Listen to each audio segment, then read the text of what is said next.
Assalamualaikum warahmatullahi wabarakatuh. Salam sehat semuanya. Mudah-mudahan kita tetap sehat dan senantiasa dalam lindungan Allah Subhanahu wa Ta'ala. Baiklah, pada kali ini saya akan menjelaskan tentang satu jenis penelitian yang lain, yaitu research and development atau penelitian pengembangan.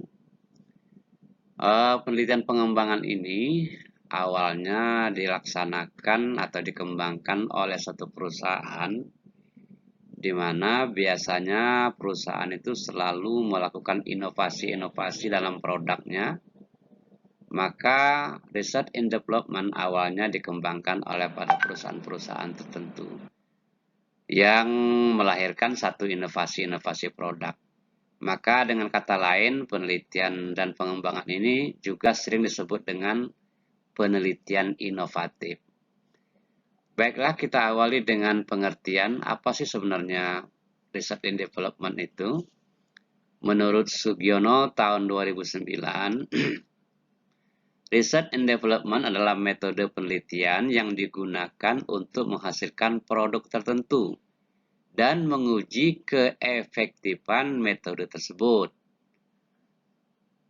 Kemudian yang kedua, menurut Bock and Gall tahun 85, bahwa penelitian pengembangan itu merupakan metode penelitian yang digunakan untuk mengembangkan atau memvalidasi produk-produk yang digunakan dalam pendidikan dan pembelajaran. Berdasarkan kedua pendapat ahli tersebut, dapat kita simpulkan bahwa research and development itu adalah metode penelitian yang bertujuan untuk menghasilkan produk-produk tertentu serta menguji validitas dan keefektifannya tersebut dalam penerapannya. Tujuan R&D menurut Sugiono bahwa penelitian dan pengembangan bertujuan untuk menemukan, mengembangkan, dan memvalidasi suatu produk. Dalam penelitian dan pengembangan terdapat 3 hal penting yang menjadi tujuan utama, yaitu untuk menemukan, mengembangkan, dan memvalidasi produk. Menemukan adalah diawali dengan melakukan penelitian yang bertujuan untuk menemukan pengetahuan dasar tentang satu hal. Kemudian mengembangkan bertujuan untuk mengembangkan pengetahuan yang telah diperoleh dari penelitian awal dapat berupa sebuah produk-produk tertentu. Memvalidasi produk artinya sebagai upaya untuk menguji efektivitas dari produk-produk hasil pengembangan kita.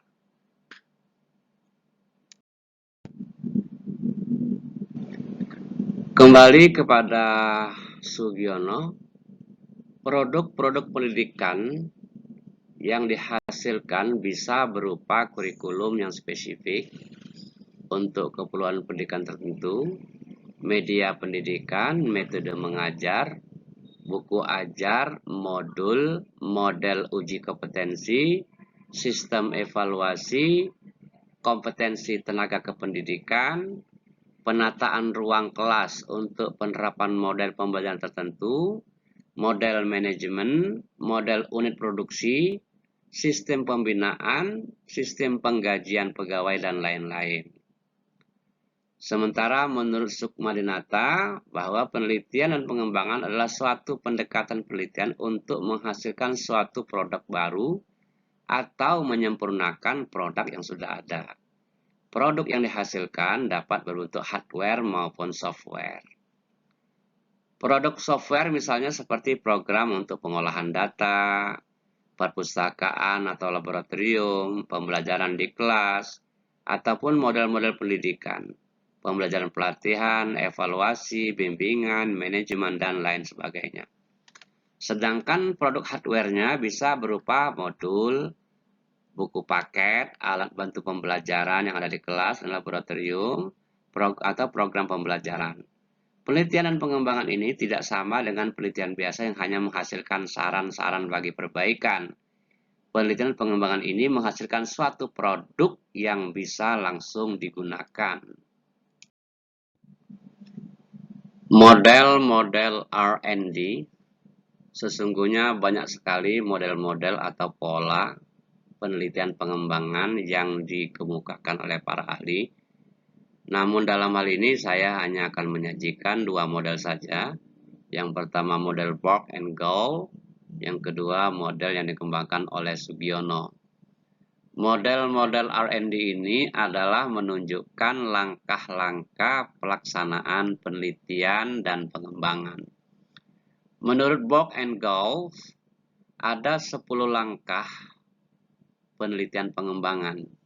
Diawali yang pertama research and information collection, yang kedua planning, yang ketiga develop preliminary form of product, yang keempat preliminary field testing, yang kelima operational field testing, yang keenam operational product revision, yang ketujuh main field testing, yang kedelapan main product revision, yang kesembilan final product revision, dan yang ke-10 dissemination and implementation. Adapun skema ataupun langkah-langkah dari model tersebut dapat Anda lihat pada gambar berikut ini. Ke-10 langkah penelitian dan pengembangan menurut Borg and Gall dapat dijelaskan sebagai berikut. Yang pertama, research and information collection atau penelitian dan pengumpulan data.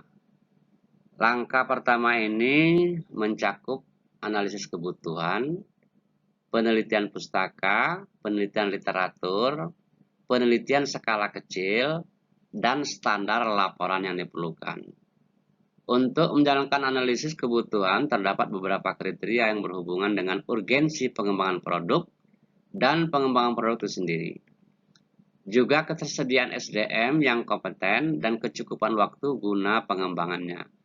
Adapun studi literatur dijalankan untuk pengenalan sementara terhadap produk yang hendak dikembangkan.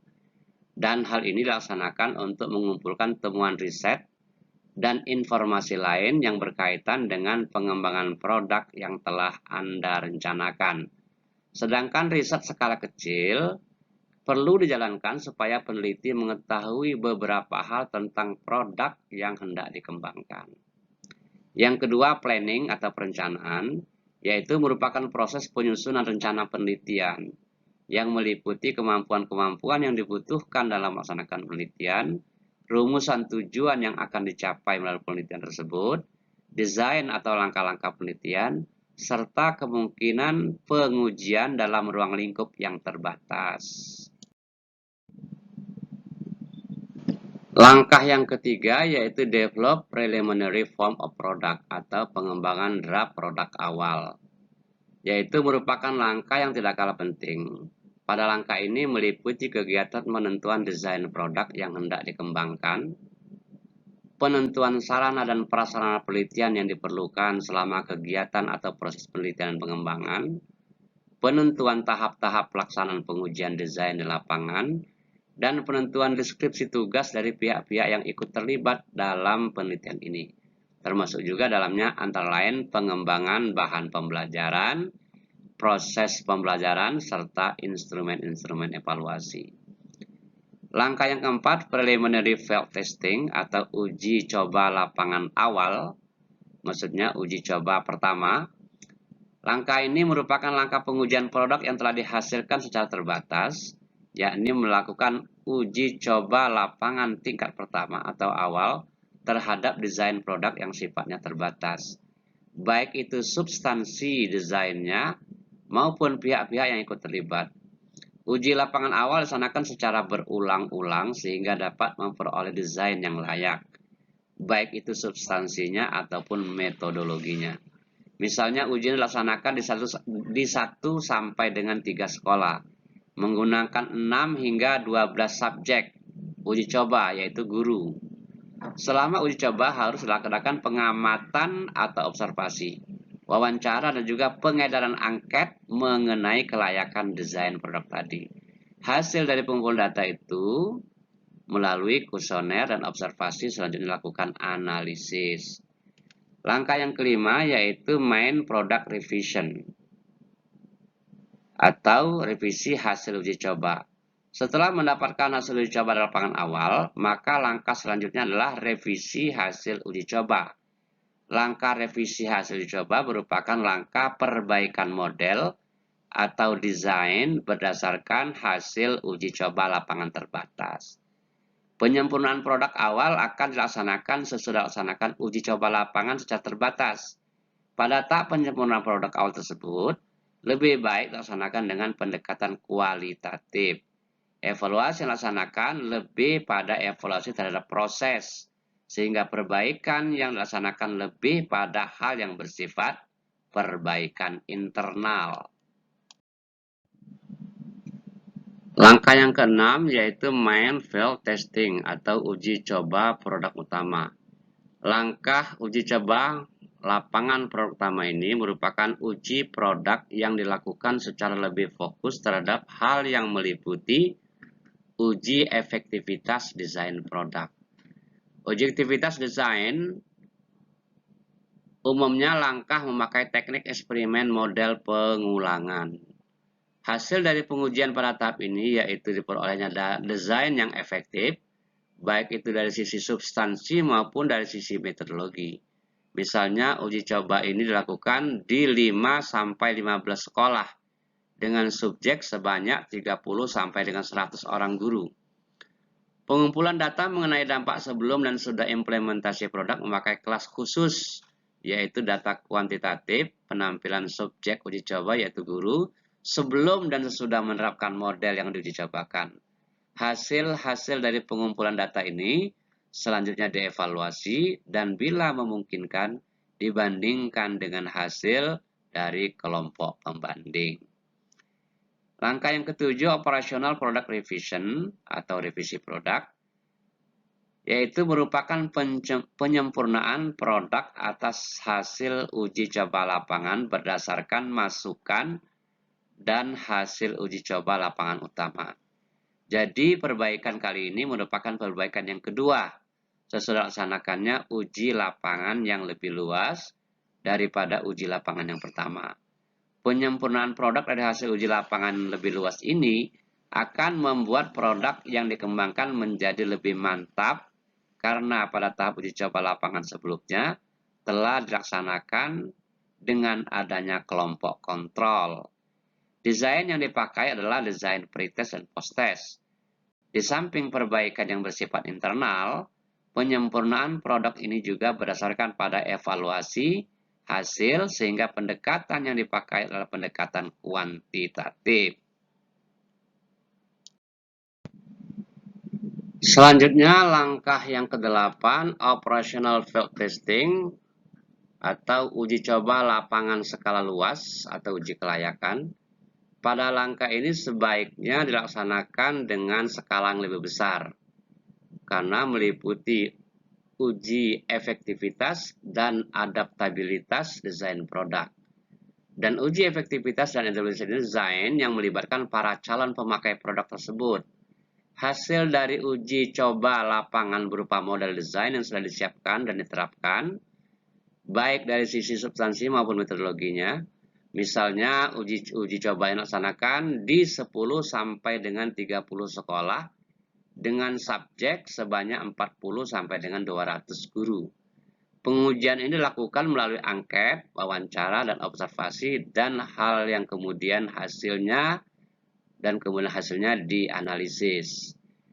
Yang ke-9, final product revision atau revisi produk final. Langkah revisi produk final ini merupakan penyempurnaan produk yang sedang dikembangkan. Penyempurnaan produk akhir dipandang perlu guna lebih akuratnya produk yang sedang dikembangkan. Pada tahap revisi produk final ini telah diperoleh suatu produk yang tingkat efektivitasnya bisa dipertanggungjawabkan. Hasil penyempurnaan produk akhir mempunyai nilai generalisasi yang bisa diandalkan.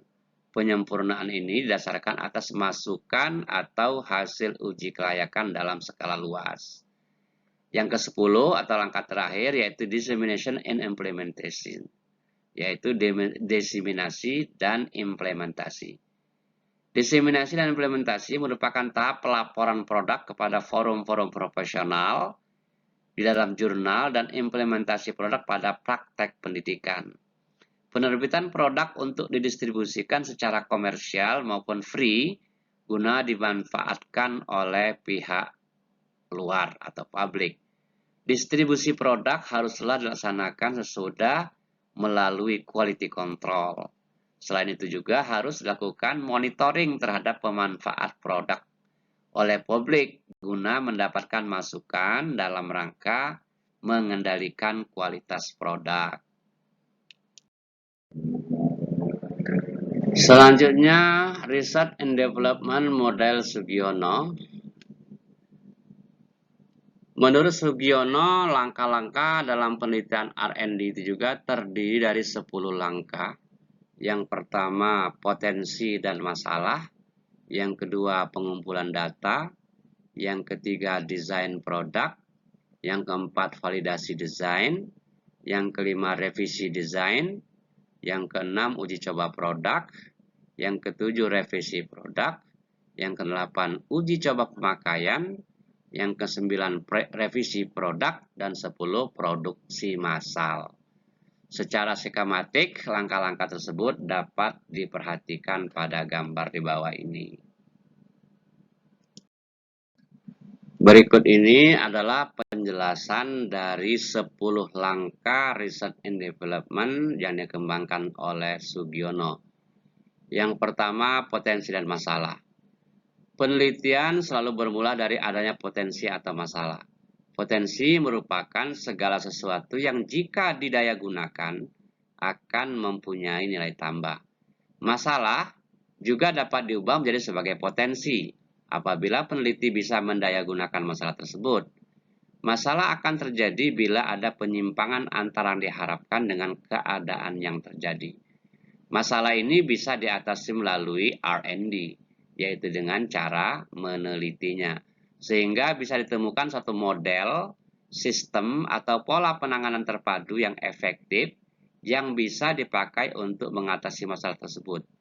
Potensi dan masalah yang ditemukan dalam suatu penelitian haruslah ditunjukkan dengan data yang empirik.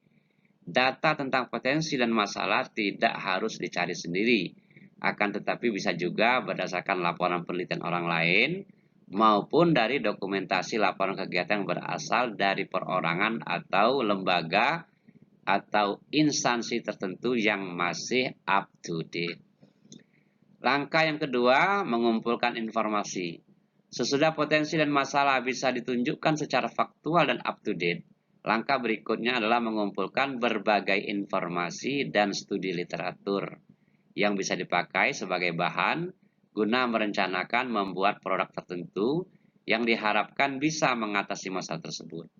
Studi ini ditujukan guna menemukan konsep-konsep maupun landasan-landasan teoritis yang bisa memperkuat suatu produk, khususnya yang berhubungan dengan produk-produk pendidikan. Misalnya produk yang berbentuk program, model, sistem, software, pendekatan, dan sebagainya. Di lain pihak, melalui studi literatur ini akan mengkaji ruang lingkup suatu produk, keluasan penggunaannya, kondisi-kondisi pendukung supaya produk itu bisa dipakai atau diimplementasikan secara optimal, serta keterbatasan dan keunggulannya. Studi literatur juga dibutuhkan guna mengetahui langkah-langkah yang paling tepat dalam mengembangkan produk tersebut. Langkah yang ketiga yaitu desain produk. Produk yang dihasilkan dari suatu penelitian research and development ada banyak sekali jenisnya. Untuk menghasilkan sistem kerja baru, maka haruslah dibuat rancangan kerja baru berdasarkan penilaian terhadap sistem kerja yang lama, sehingga bisa ditemukan kelemahan-kelemahan terhadap sistem tersebut. Di samping itu, perlu dilakukan penelitian terhadap unit lain yang dipandang sistem kerjanya lebih baik. Selain itu, harus dilakukan pengkajian terhadap referensi mutakhir yang berkaitan dengan sistem kerja yang modern, berserta indikator sistem kerja yang bagus. Hasil akhir dari kegiatan ini biasanya berupa desain produk baru yang telah lengkap dengan spesifikasinya. Desain ini masih bersifat hipotetik, karena efektivitasnya masih belum terbukti dan baru bisa diketahui setelah melakukan pengujian-pengujian.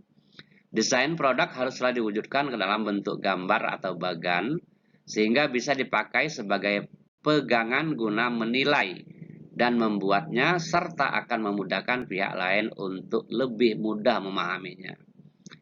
Langkah yang keempat, validasi desain.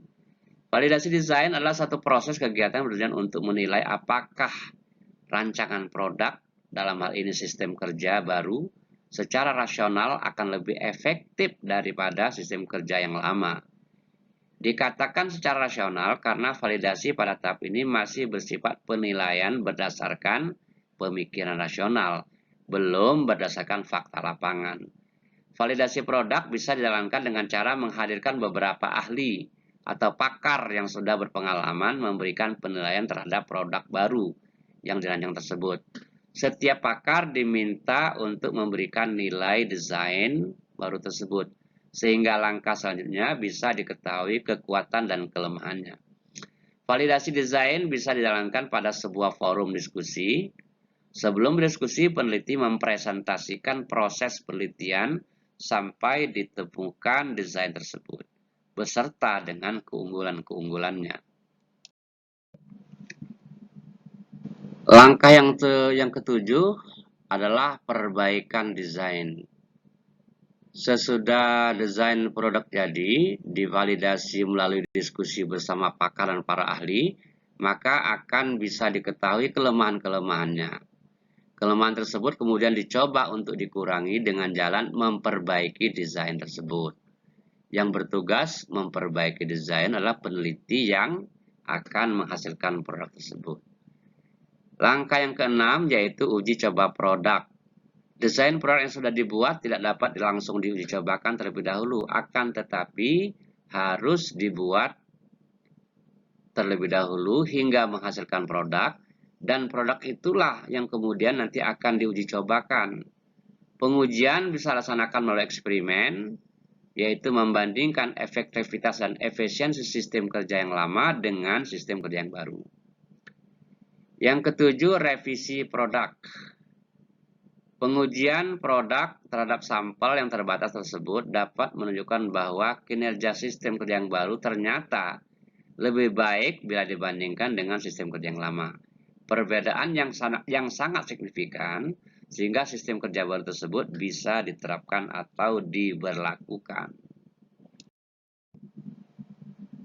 Langkah yang kedelapan yaitu uji coba pemakaian. Setelah pengujian terhadap produk dihasilkan sukses dan mungkin ada revisi yang tidak begitu penting, maka langkah berikutnya yaitu produk yang berupa sistem kerja baru tersebut diberlakukan atau diterapkan pada kondisi nyata untuk ruang lingkup yang lebih luas.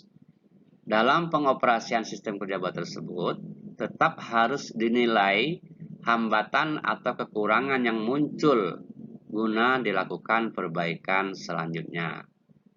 Langkah yang kesembilan, revisi produk. Revisi produk ini dilaksanakan bila dalam perbaikan pada kondisi nyata terdapat kelebihan dan kekurangan. Dalam uji pemakaian produk, sebaiknya pembuat produk selaku peneliti selalu mengevaluasi bagaimana kinerja dari produknya, dalam hal ini yaitu sistem kerja yang baru. Langkah yang ke-10 atau yang terakhir yaitu pembuatan produk massal. Pada tahap pembuatan produk massal dilaksanakan bila produk yang telah diuji cobakan ternyata lebih efektif dan layak untuk diproduksi secara massal. Sebagai contoh, pembuatan mesin yang dapat mengubah sampah menjadi bahan yang bermanfaat hendak diproduksi massal bila berdasarkan studi kelayakan terbukti baik dari aspek ekonomi, teknologi, dan lingkungan memenuhi. Jadi untuk memproduksi suatu produk, pengusaha atau peneliti harus saling bekerja sama.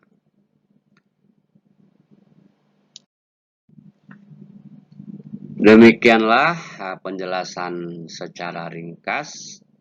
Untuk lebih lanjut, lebih jelas, Anda bisa melihat beberapa referensi berikut. Barangkali ada yang kurang jelas ataupun kurang paham, Anda bisa melihat bukunya Borg and Gold judulnya Educational Research, An Introduction, 5th edition, New York, Longman 1989.